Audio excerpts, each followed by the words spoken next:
Everybody knows about the vaults.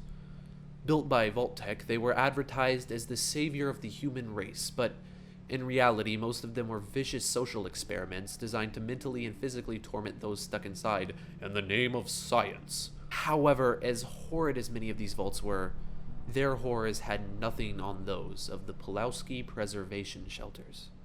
Leaps and bounds away from the actual safety of a real vault, this tube-like device was advertised as a cheap alternative to the vaults, easy to access in case the worst came to be, statistics showing that the odds of nuclear war were 18 million to 1.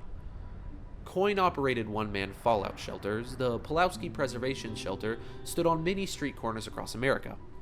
Created to feed off the fears of the common man about nuclear war being just on the horizon, the fact that the average citizen was more than likely unable to purchase a ticket for one of the vaults only added to the value of these facilities, at least to investors.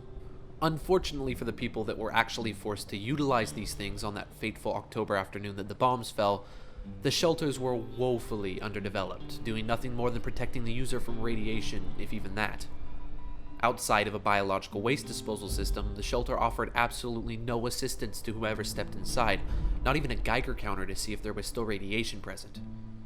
And even if one did manage to survive a nuclear blast while taking shelter inside without dying straight away, being baked alive, or fatally irradiated, the occupant would soon come to the gut-wrenching realization that the world as they knew it was now gone, and they were trapped inside the preservation shelter without food, water, or any hope of stepping foot outside without dying horribly.